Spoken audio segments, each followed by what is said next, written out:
We have a fantastic journalist. We have Fiorella Isabel, great journalist, Hi. RT, geopolitical analyst. Thank you for joining us here at RBN. Fiorella, thank you. Thank you for having me. Yeah, I sympathize with you on the whole time situation because Yeah, it really depends on where you are. And when you try to schedule interviews, you're gonna figure out where everybody is. So I totally get it. And yeah, for sure. And I definitely had to hear from you because there's been a lot of crazy shit going on in Russia and Moscow. Always good to have you on the show. It's always interesting to hear your perspective. And Convo Cows, they do great work. Fiorella do great work exposing uh, United States propaganda. And one thing that you and Pasta did, and one thing that you guys are known for, is I saw Pasta. Correct me if I'm wrong. I'm going on my memory here.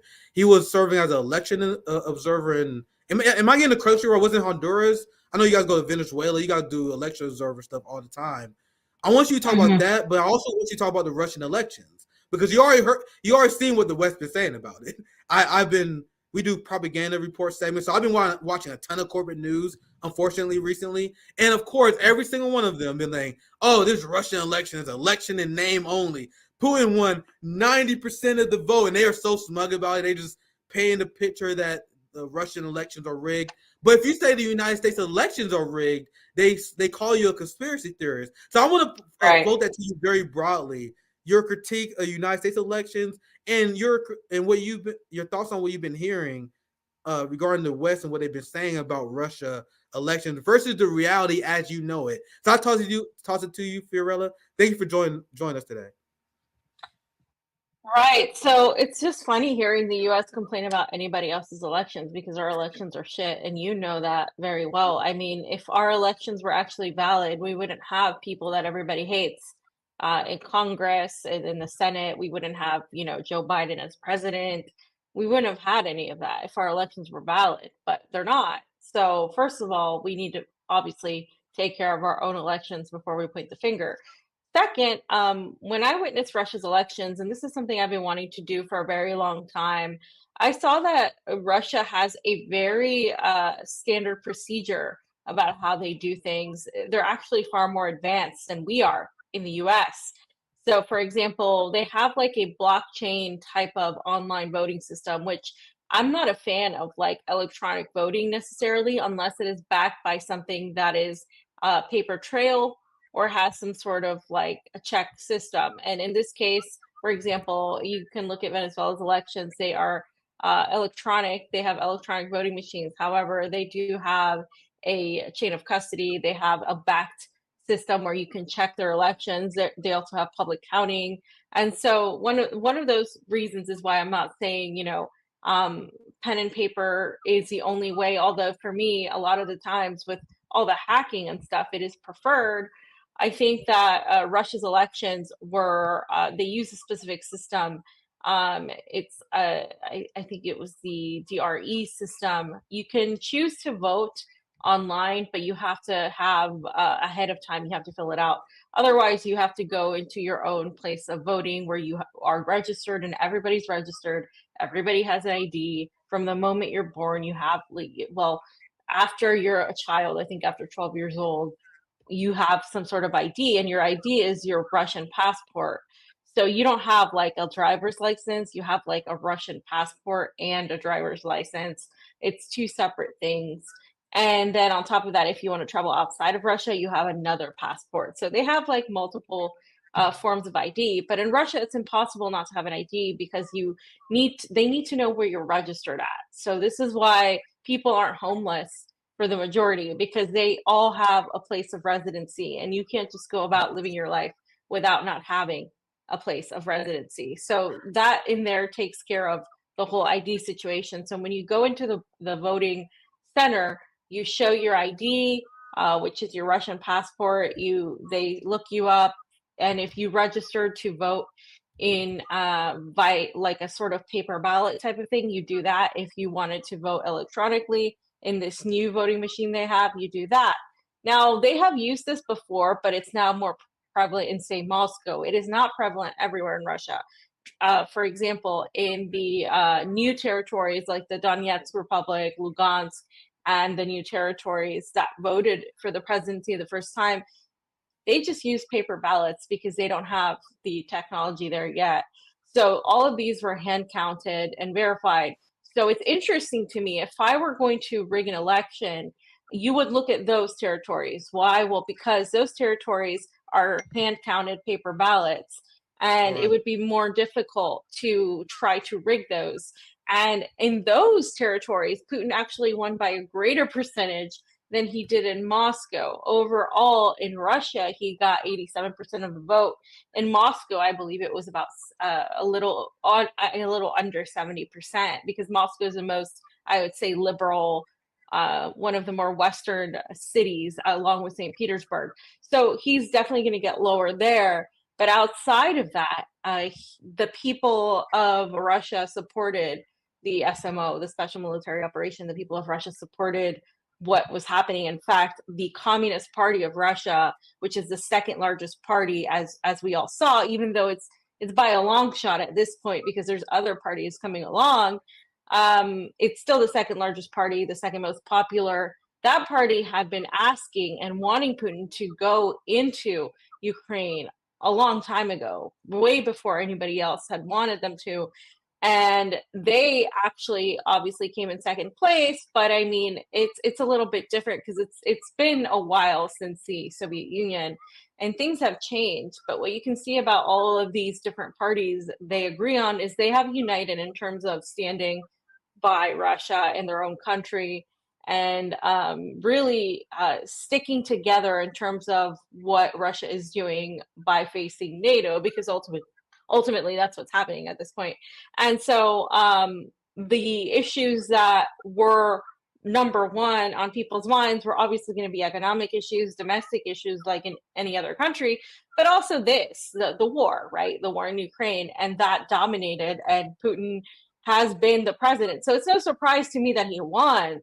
I think what is surprising to people is the margin that he won. And I think it's hard for us as Americans to wrap our head around it when we have a voting turnout of less than like 40 something percent, whereas Mhm. Russia has an over 60% voting turnout.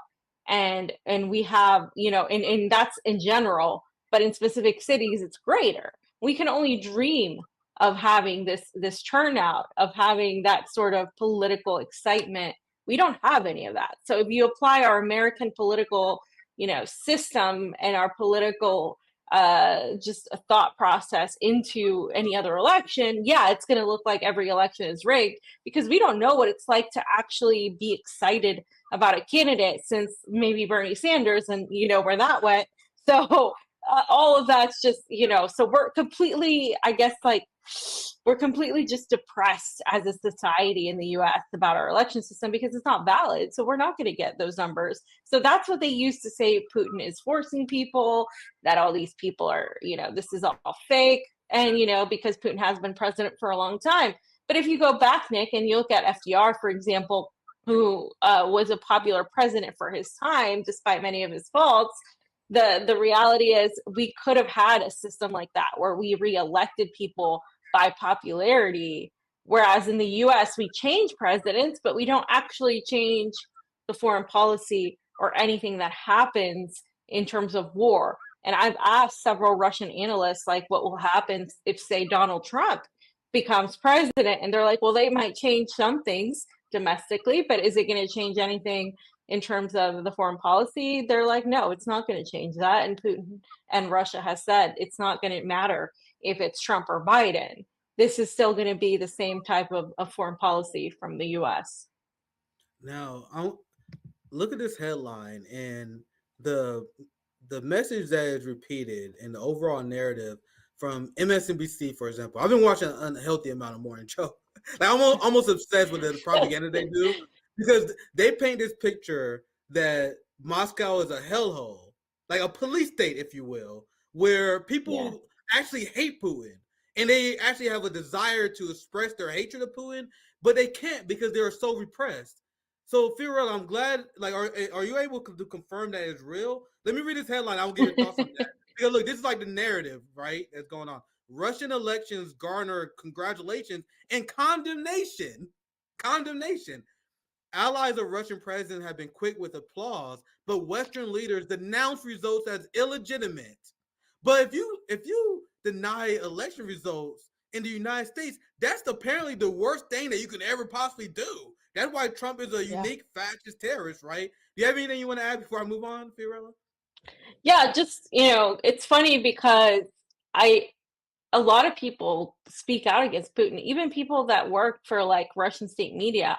They say, "Oh, I don't like this about him. They don't like that about him," and it's fine. There's a lot of Did they get pushed people out windows? that's I thought they get huh? pushed out windows for doing that. No, no, it's like normal to say how you feel about him. It's kind of interesting, but the reality is a lot of people have the final main thing for them is they understand what's happening here, what's at stake. And I think that's something that is hard again for us to wrap our head around because we've never been in that situation. The people of Russia have been, have suffered millions and millions of lives lost from the Great Patriotic War, and then the 2014 Maidan coup that led to many lives lost, and now this war in Ukraine that's also leading to just a complete vilification of the entire Russian people and Putin. So instead of that making them divided, it's actually made people come together. Obviously, there's going to be dissent. Obviously, there's going to be people that say, well, maybe he should, allow marijuana. Maybe he should be a little bit more modern, whatever the case may be. But it's not enough to surpass the overall majority of people who are like, yeah, we need a strong leader. And if you look at what Russia was towards the end of the Soviet Union and in the early 2000s, a lot of Russians can tell you, Russians who left and have come back, it is night and day.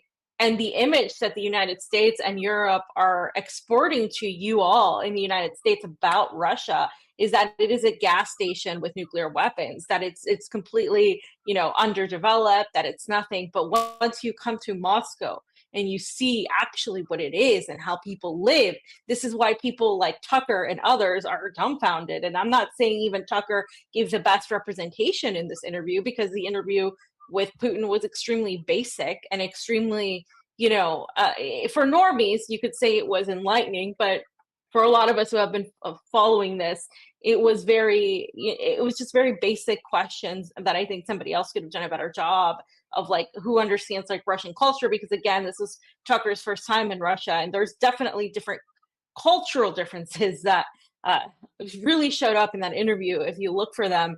And for one of them being the fact that Russians are extremely aware of history, and they function from a historical perspective versus like Americans. We come from like, okay, what's going on right now? Tell me, give me the answer right now. It's like, no, you need to understand the historical context of everything and where this came from.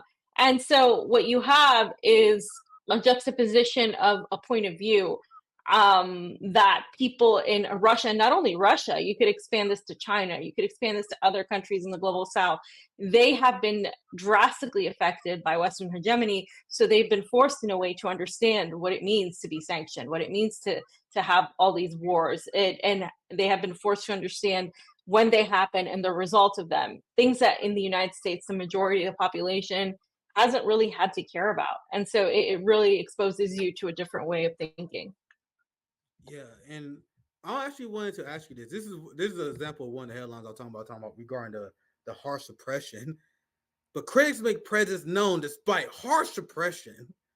Said the biggest fucking police state that humanity has ever seen that is building cop cities all over the nation. Like everyone talk about Atlanta cop cities. You guys know there's multiple cop cities popping up, all in Democrat cities, by the way. Now I want to ask you this because I want to know how accurate my analysis has been. I talked to Zoya, who was born in the Soviet Union, who knows a lot about Russia, and this is why I find it weird that Cornel West called us the Jimmy Dore plantation because we are too soft on Russia. That is what he said, and I will never forget it. We're the Jimmy Dore plantation because we're too soft on Russia, even though Russia has all the policies that social democrats are fighting for.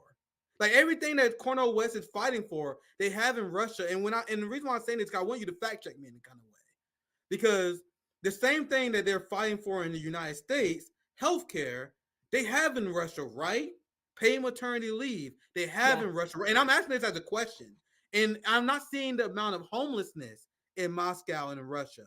That's why it's weird to me that Cornball West and the Bernie Sanders left have unhinged Russia phobia when they have all the policies that you are fighting for in this country. So correct me if I'm wrong on it, because that's been what I've been saying for a while. If you correct me, that help me be better. So did I get anything wrong on that? What do you want to add to that? No, Nick, you're right. I mean, so Russia, it's very interesting. I actually had a conversation with Andrei Martyanov, who's a Russian analyst, and I asked him, so what exactly is Russia's system right now? Because I've had this conversation with multiple people, and we have all come to this conclusion. Russia's system still holds huge elements from the Soviet Union. And I, for one, obviously, don't think Russia would be where it is now without the structure of the Soviet Union, because you're talking about a structure that made it so workers were first, so that schooling and healthcare and all of these things were available to the population. And that has stuck by Russia, in spite of the fact that it is a capitalist country right now. But it is what I would describe right now as a mixed economy in terms of its economic structure. For example, you have the healthcare industry that has a private sector, but it has a largely government-run sector. So, if, for example, you are don't have a job, right? You happen to not have a job or an income that is sustainable, the government will provide you with free healthcare. If you do have a job, however, your employer pays for the healthcare. You don't get deducted for that healthcare. So either way, you're not paying for healthcare. If you want better healthcare or a specific doctor that isn't covered by your employer, you can pay extra to go to a hospital that's not part of your coverage, but you're still going to get treated. It's not like here in the US where they're like, oh, you're not covered, so sorry, we can't treat you, that sort of thing. No, you'll I get thought treated. Russia was an authoritarian hellhole, though. Like, I you mean, get treated that's for what we're healthcare. told. You get Yeah. in this country. I don't mean to interrupt, but I want to make this point. In this country, you go fucking bankrupt if Yep. you. I don't have healthcare, guys. I went over. I explained before. I had to stop training because I did something to my knee. I don't know what I did because I couldn't get it checked out. I tore something. Nick, people were like, Nick, what happened to your knee? I don't know. I was just resting, icing it. I never had diagnosis. In this country, you go bankrupt. How is that not an Yeah. authoritarian hell compared to Russia? But go ahead, finish your point, Fiorella. No, I just want to say, for example, I had a friend of mine that broke their knee and had to go to the hospital and went in an ambulance, and they didn't even pay for the ambulance. Here, it's in the US, it's like $10,000 per ambulance ride. So people are taking Ubers. We know this, right? And for me, I was sick this past winter last year, and I just had to pay maybe like 100 and something dollars to like go to the doctor, get an X-ray, also get like some sort of like very advanced like neti pot that went all over and like cleared me out in 2 seconds, and it was just very, very quick. There is like a bureaucracy that is reminiscent of the Soviet Union, so you kind of have to either uh, have patience in terms of knowing the language or figure out what it is, and you go to one doctor here, one doctor there. But at the end of the day, it's not necessarily slow. It's not like you're waiting for hours, but it is like you have the ability to, for example, for me, I didn't go to a place where my work covered my healthcare. I went somewhere else because I happened to be somewhere else, and it still was extremely affordable without me using my insurance. If I had been using my insurance, it would have been free. But because I didn't use my insurance, it was like $100 or something, which is like nothing That's so because crazy. it's insane. That's Yeah, and I was you know like how crazy that is to flabbergasted. go somewhere and only pay $100 and you have no insurance. That is literally insane. Like, you know how long, guys, it's been since I've been to the doctor. I haven't been to the doctor maybe 10 Right. years. Like, because I went to the doctor one time and it was like you gotta pay. It was like a ridiculous amount, and I had insurance. Like, I paid more than that with insurance. I couldn't imagine how much they would ask me to pay. And remember, that was 10 years ago, so I was on my mom and I was on my mom's insurance for Obamacare for a very long time. After I turned 26, I haven't had healthcare since then. I'm like, Yeah. I'm not paying for that shit. My strategy is to make sure I stay fucking healthy, and when I go, I go. I'm not fucking doing that shit. That It's was my ridiculous. strategy, Nick. When I was in the States, I mean, I luckily I had a good immune system. I didn't really get sick, you know. But what happens when you do get sick or when something happens? I had a friend of mine recently fall and break her leg at work, and luckily she had, what is it, workers' comp. But still, that whole process is just so difficult to get through, and that's only because you're in workers' comp. But if something happens to you and you don't have insurance, or you have, you know, the cheapest insurance, you're out of luck because you have to still pay a lot out of pocket. And this is people in Russia don't understand this, and people in pretty much any other country I've talked to Europeans too, they don't get it. They're like, what do you mean you don't have, like, you can't pay this? We're like, yeah, we can't, we don't have insurance. Like, we literally, people would rather die or not go to the doctor because they literally cannot afford it. It is like thousands and thousands of dollars of debt, and they don't understand why we have this, like, very barbaric, very primitive system. Because it's like, we're the United States. We talk about Russia being a gas station, right? Being completely backward and all these things, yet they have healthcare and university as well. It's extremely affordable here. In fact, if you're a foreigner and you come as a student, the only requirement is basically for you to learn Russian. And in your first year, if you apply and you get accepted, you learn Russian in like your first year, and after that, you go into your profession, and it's free. Like, you literally, I know You know several how much people doing that Americans right would now. freak out if we did that in this country? They will scream open border. You guys think we got open border? You know what other countries do? But go ahead. That's Go the ahead. thing. That's the thing here. Like, they have, like, they want immigrants because Putin is specifically. Now, there are other factions in Russia that are very nationalistic and anti-immigrant, and that's sort of come out from this whole Crocus thing. But Putin himself and other factions are want people to come in because Russia is a huge country. It's a huge landmass, and there's not that many people here in comparison to the size. So they want people to come. They want people to have babies. It's a completely different system than in the US, where everybody's like, wait a minute, don't have kids. Oh, okay, you can't afford to have kids. Good. There's too many people here. There's not enough resources. It's like the opposite is going on here. But it is a matter of growth versus degrowth. And I think that's also one important aspect to point out in terms of where the rest of the world is going, including China, because they're like talking about growing, they're talking about providing. In the US, we're talking about, hey, you can't use paper straws, you can't do this, you can't do that, you can't drive here. Meanwhile, you have celebrities, even the ones people like Taylor Swift, but having their own private jets go like a few miles, and that produces far more pollution. But you and the rest of the population have to pay the cost by going green. So there's just a lot of hypocrisies going on in the States. Yeah. I want to ask you about the attacks in Moscow. I was covering earlier. I was ranting, kind of in an incoherent way, in some senses about this. I covered this before, and I was just using critical thinking because, especially when I first covered this story, the information was so limited at the time. So I was using Mhm. critical thinking, like how prosecutors supposed to think, like who has the motives, who has the history of doing this kind of stuff. And now our boy CJ sent me this story that I literally digged up in the middle of the stream. I was fact checking it, trying to see how accurate this was, doing my diligence. So before we dive into this, once again, big shout out to CJ who helped me produce today. Before we get into this receipt that I'm still trying to process, I want to get your broad thoughts about what attacks. I've seen theories from Putin. I've seen theories from different analysts. Putin is not convinced that this is ISIS attack. That's the line from Of Russian course. state media. I've seen a lot of people with a lot of different theories. I want to hear from you. What do you personally think about this attack? Is the West involved? Do you think that's a conspiracy theory? No, I think that the West is involved. First of all, the West is involved because Ukraine's involved. The four assailants that tried to escape via Bryansk, which is like on the border of Ukraine, immediately these guys had contacts in Ukraine. Okay, they had people there on the other side. This is a war. It Well, is that's it is confirmed. very That's difficult confirmed then. to go. Well, yeah, well, it's extremely hard to go through the borders of Ukraine during this time. Like you have to have some sort of reason, some sort of like authorization. So these guys weren't just going to cross the border like nonchalantly, tra la la, we're going to Ukraine. So they had to have contacts on the other side. So that number one puts them okay. If Ukraine's involved, we know that the United States or the UK are somehow involved. Why? Well, because Ukraine doesn't breathe without the United States telling them to. They're not in charge of anything. Ukraine is a proxy, and we all know this. So They get all who their is intelligence bringing from the United States and UK, right?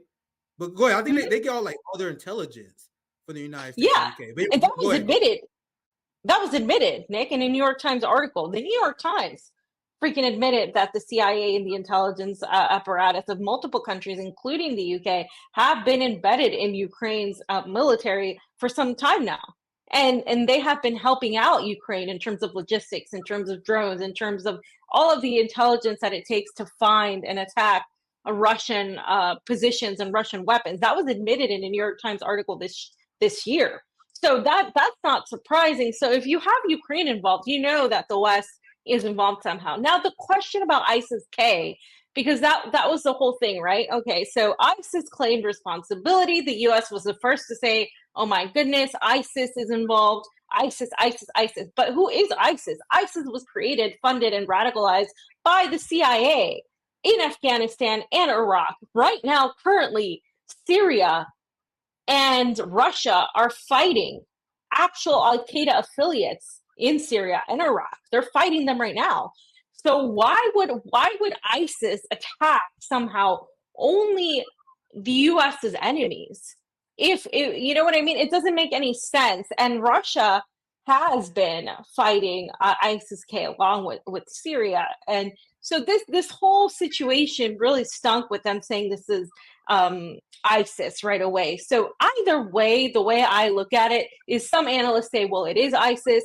You know, they recruited these ISIS affiliates because Tajikistan has some elements that are pro-Ukrainian in the country. And one of the people involved was a former Al Qaeda ISIS affiliate, and so therefore this is ISIS. But it's not ISIS in the same vein as the United States points like, oh, it's ISIS. We have nothing to do with it. It's just some terrorist group, right?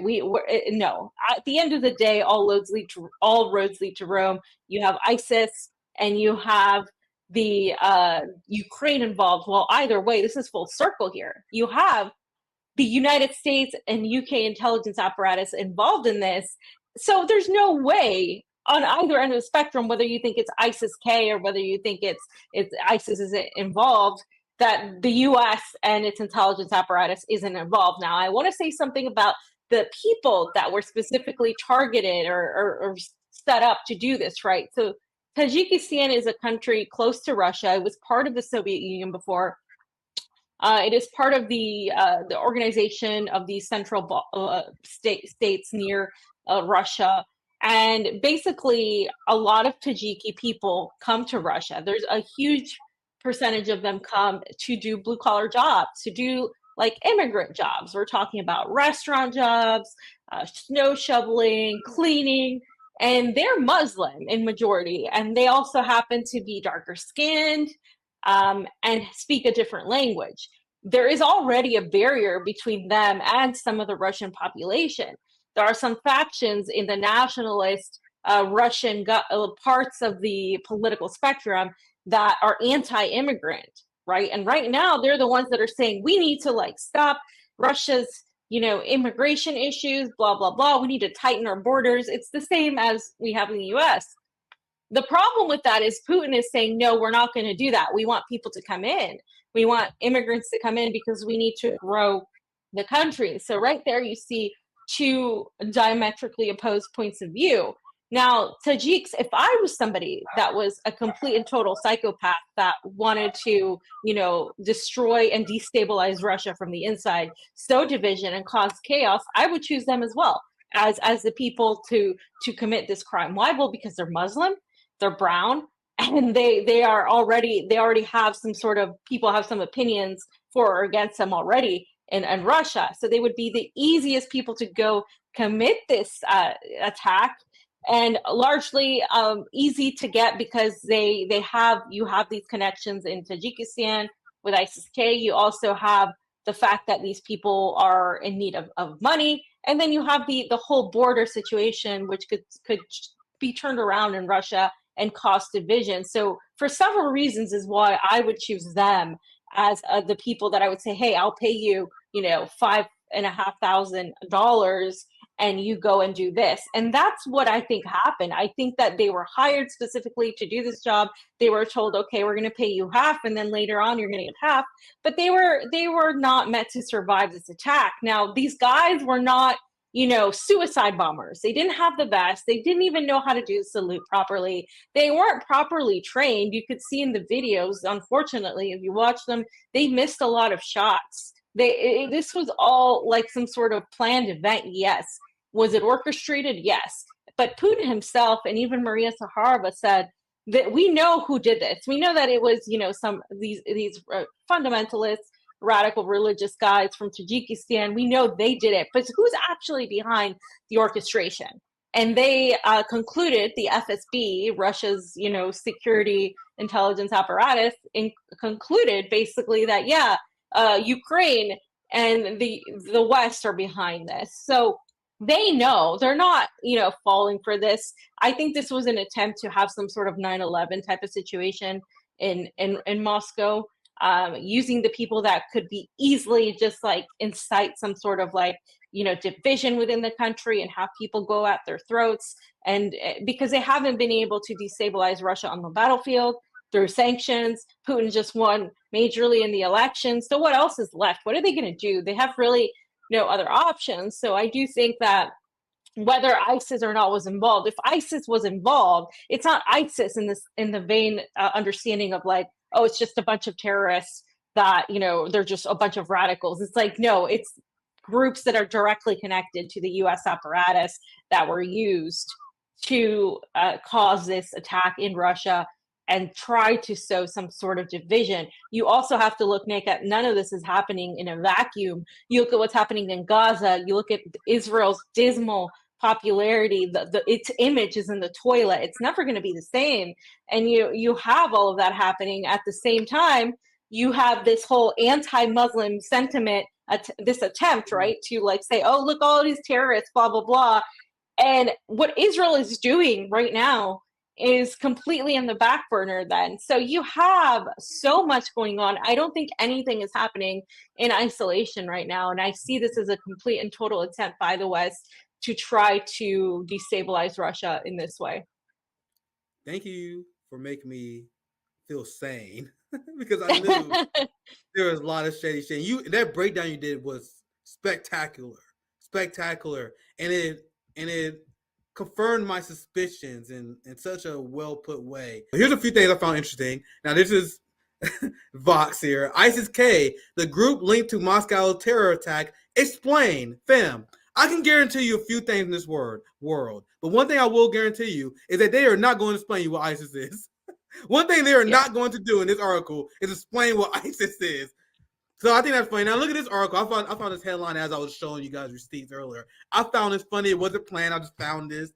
Look at how they spin this already. Now I'm even more suspect. Not only was your breakdown amazing, but look how they're spinning this. Look how they spin this bullshit. Moscow attacks fuel concern over global ISIS-K threat growing under the Taliban in Afghanistan. You guys see how they're trying to use this as a way to get back into Afghanistan? They would never let a crisis, one that they manufactured or not, go to waste. One more last thing I want to share, and then I get your last thoughts, and we can wrap up. This is what I found literally live as I was ranting before you got here. I found this live looking for something else. I was like, wait, is this true? I found a few people tweeting it, but I always want to make sure I do my due diligence on air down report on RBN. So then CJ sent me this, and this is breaking to me now, like live. So I'm asking you, have you heard about this? I'll read the headline for the people who only listening. Russia says Moscow attackers got financial backing from Ukraine. So everything, most of what we were talking about was like speculation, why it was Ukraine, why it makes sense. But this seems like it'll be hard evidence, and it's wild if true. Do you have any initial thoughts on this before we wrap up? Yeah, so again, the investigation is still ongoing, and the thing with Russia is like they're not going to say things that they're not sure of. So if they say something, it means like, okay, we're gonna show the receipts, sort of thing. And so after the investigation, the FSB did conclude that Ukraine was involved and that the US was likely involved. And when you talk about Ukraine, right, getting its financial backing, who is Ukraine getting its financial backing from? Who is giving billions of dollars to Ukraine? It's the United States and the entirety of NATO giving them financial backing. And so obviously, if Ukraine's involved in this orchestration, who's behind Ukraine? It's the same way as if you say ISIS K. Well, if ISIS K is involved, who is ISIS K doing the bidding of? Who is right now using ISIS K to attack the Syrian army? It's the U.S. You have U.S. troops there working with these Al Qaeda affiliates, these so-called moderate rebels. You have them right now working and trying to destroy the entirety of these countries still to this day. So how can you isolate and say ISIS K is a global threat? But who created ISIS K? Who are they working for? The United States has notoriously supported radicals and these fascistic factions for their own political maneuvers and their own benefits, not just in Afghanistan, not just in Iraq, but you could also look at Libya. You could also look at Ukraine and the Azov battalion and the fascistic entities they have supported that they even trained in the US. And then you can go as far back as Latin America and look at what happened with Nicaragua and El Salvador with the Contras. You see that the United States at every single turn has supported actual terrorist groups that have killed and murdered people of their individual countries and has painted them as a necessary means to achieve some sort of political objective. So when people talk about what happened at Crocus City Hall, you can't say that it was just ISIS in isolation. You can say, fine, if you want to say that ISIS K was involved, well, who is ISIS K? You know, ISIS K is a US creation. So if you want to talk about ISIS K, sure, okay, well, that's fine. At the end of the day, whether it was Ukraine, whether it was ISIS K, it's you have the West and the money, and not just the money and the funds, but also the footprints that Russia is investigating, pointing directly to them. They're not stupid. And again, the thing is with Russia, they're not just going to fall apart with this incident because they've been having threats, they've been having sanctions, they've been having attacks. Obviously, this hits a different note because, Nick, I mean, these are people that weren't political. We had the assassination of Daria Dugina, we had the assassination of several Russian bloggers and war correspondents, but these are all political people. These people that were going to a concert were completely just regular people going to see a concert. So this hits a different element. And what I think the West was trying to do is instigate Russia to attack, right, Ukraine in some sort of way to retaliate and say, you know, bomb Kiev or do something, because people get emotional in the country and people are upset. But again, you have somebody like Putin and you have somebody he's not going to react like that. They're not going to do that. They're going to show this reaction in the battlefield. And that's what we're already seeing with the F-16s. We're seeing all of these attacks happen right now, but that's what they want. They want Russia to continue to react. And by the way, as you know, Russia has been receiving threats of having on the ground French troops, right, from Macron, having the Taurus missiles coming from Germany that could go as far as reaching Moscow, from Ukraine to Moscow, given by Germany. So we know that there are already NATO troops on the ground. We know that they're helping Ukraine with the machinery, with the ballistics, with all sorts of things. But if you have actual on the ground, you know, legitimate troops where they can say, okay, yes, this isn't a proxy war, this is a real war, that changes things. Now, unfortunately, I do think we're going to get to that point because these people are insane and they see this as existential, just as Russia does. And for them, it's like, well, we can't lose Ukraine. Ukraine can't lose. They've said it many times. So I think what we're going to see is an attempt to continue to escalate this and push Russia, because they still think that because Russia won't react, right? And they do this with China as well. they cross all these lines, and they're waiting and they're pushing and they're poking and they're poking. I think they're going to get to that point, and I think it's going to get worse before it gets better, unfortunately. And I'm not saying that with any sort of happiness, but I really think that this country, our country, the United States and Europe, are run by a bunch of just I like said literal before, psychopaths. I said it before. I don't want it to happen, but we have to get humbled. The United States Yeah, is going to get humbled. I don't, as someone who's anti-war, I'm going to do yeah. everything to prevent it from happening. But I think this war with Russia-China coalition versus the West is going to happen. Millions of people are going to die, and then people had to learn their lesson after that. And I'm doing everything I can to prevent it. But I think personally, this is my personal opinion, I think that's the only thing that's going to stop. That's the only thing that's going to stop the West. It's unfortunate. It's unfortunate. One last thing I want to share, because I skimmed this article, and this article, to your point you were making earlier, it just as deeply as it's serious as we imagined. You know, this is ISIS K explained. I skimmed this article. There is no mention of the fact that the United States trained and propped up ISIS. Look at this sentence.